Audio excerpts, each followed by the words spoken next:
Hello everyone, ये video previous year question है।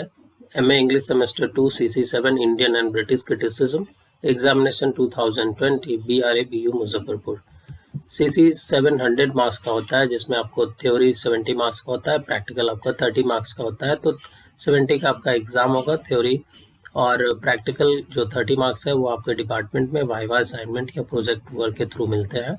CC7 में आपको क्रिटिसिज्म है, जिसमें आपको इंडियन क्रिटिसिज्म पढ़ना है यूनिट फर्स्ट में। सेकंड में एरिस्टोटल का, लॉन्जाइनस का, एरिस्टोटल का पोएटिक्स, लॉन्जाइनस का ऑन द सब्लाइम। वहीं जॉन ड्राइडन का essay of dramatic poesy, William Wordsworth का प्रीफेस टू लिरिकल बैलेड, वहीं डॉक्टर जॉनसन का लाइफ्स ऑफ पोएट और कॉलरिज का बायोग्राफी लिटरेरिया।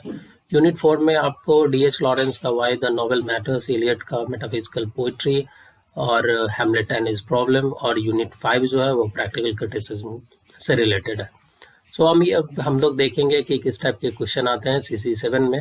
तो यहाँ पहला जो टाइप है वो MCQ है। इसमें आपको 10 MCQ दिए गए हैं और हर एक MCQ 1 नंबर का है। तो पहला जो MCQ है वो आया है फर्स्ट का है, according to Aristotle tragedy presents man. जो इसका करेक्ट आंसर होगा वो सेकंड होगा, बेटर देन दे आर।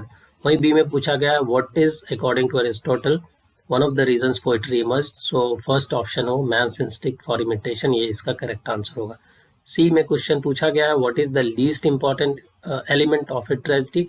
तो थर्ड स्पेक्टिकल करेक्ट आंसर होगा। डी में पूछा गया, what among the following is ruled out by Longinus as a way of achieving the sublime. तो इसका फोर्थ जो ऑप्शन है इमोडरेट इमोशन, ये इसका सही आंसर है।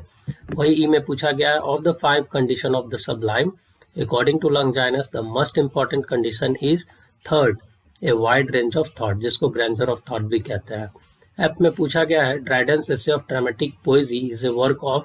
सो इसका जो करेक्ट आंसर होगा वो थर्ड होगा, कंपैरेटिव क्रिटिसिज्म। वहीं जी में पूछा गया, who Cummins Dryden confesses of himself and his contemporaries that they fall below done in wit but maintains that they surpass him in poetry.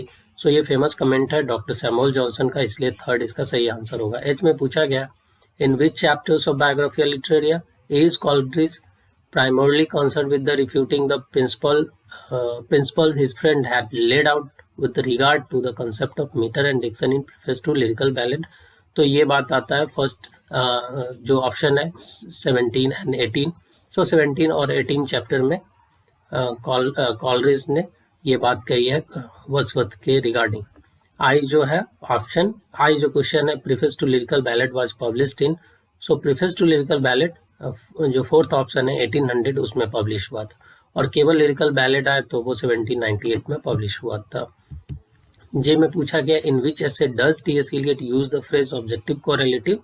So objective correlative एक theory है जिसको T.S.. Elliot ने अपने एक एस्से जिसका नाम है हैमलेट एंड हिज प्रॉब्लम में डिस्कस किया था।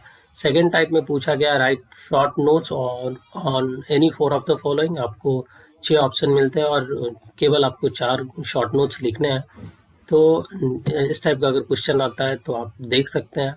तो पहला में पूछा गया 2K में पेरिपेटिया, बी में प्राइमरली इमेजिनेशन, सी में false sublime, D view of crit, then E में ऑब्जेक्टिव कोरिलेटिव और एफ में ध्वनि अलंकार। तो ये सारे शॉर्ट नोट्स आए हैं और बस केवल आपको 4 शॉर्ट नोट्स लिखने हैं। हर एक शॉर्ट नोट 6 मार्क्स का है। थर्ड में जो क्वेश्चन पूछा गया है वो लॉन्ग क्वेश्चन आंसर है, लॉन्ग क्वेश्चन है और आपको केवल 2 ही लिखना है, ये ध्यान रहे। थर्ड टाइप में केवल 2 ही लिखना है। आपको ऑप्शन मिलते हैं लाइक कि 3 का जो ए है, critically examine Aristotle concept of catharsis और evaluate Longinus as a romantic critic. So दोनों में से किसी एक के बारे में आप लिख सकते हैं, लॉन्जाइनस को जब आप डील कर रहे हैं तो ऑन द सब्लाइम के बारे में, या फिर एरिस्टोटल के पोएटिक्स के बारे में भी आप लिख सकते हैं। बी में पूछा गया, discuss Dryden's comparison of the English and the French drama in an essay of dramatic poesy और evaluate doctor Samuel Johnson as a critic with reference to the lives of poet. So एक question आया है ऐसे of dramatic पोएजी से, उसी के और में आया है लाइव्स ऑफ पोएट से। सो बी में भी आप जो चाहे वो लिख सकते हैं। सी में पूछा गया, write notes on Wordsworth theory of poetic diction as a initiated in the preface to the lyrical ballad और discuss Coleridge views on fancy and imagination. और सी वाले में एक कॉलरिज से पूछा गया, दूसरा वर्ड्सवर्थ के प्रीफेस टू लिरिकल बैलेड से पूछा गया। देन डी में पूछा गया, why does T S. Eliot say that Hamlet is an artistic failure, justify or critically examine the view expressed in why the novel matters. So T S. Eliot का ये एक Hamlet and his problem से आया है D में, और वहीं D.H.. Lawrence का वाई द नोवेल मैटर से क्वेश्चन आया है। तो इन सारे ऑप्शन में जो भी आपको ठीक लगता है उसके बारे में उन दो क्वेश्चन को आप लिख सकते हैं। देन एक और ऑप्शन आपको मिलता है क्वेश्चन लिखने का, like discuss the theory of rasa and its kind, ये इंडियन क्रिटिसिज्म में है पढ़ना, theory of rasa and its kind, और comment on the view of Amir Khusro in multilingual culture. तो ये दोनों क्वेश्चन आपका इंडियन क्रिटिसिज्म से आया, और इन सारे ऑप्शन में आपको केवल 2 ही लॉन्ग क्वेश्चन लिखने हैं। जो फोर्थ टाइप का क्वेश्चन है जो कि पढ़ना है आपको यूनिट 5 में, प्रैक्टिकल क्रिटिसिज्म, उससे आया है। सो इसमें एक पोएम, एक वर्स दिया गया है, एक पोएम दिया गया है, और उसको आपको क्रिटिकली अप्रिसिएट करना है। ये पोएम है, I lost the love of heaven above, I spurned the lust of earth below, I felt the sweets of fancied love, and hell itself my only foe, I lost earth's joy but felt the glow of heaven's flame abound in me, till loveliness and I did grow the bard of immortality.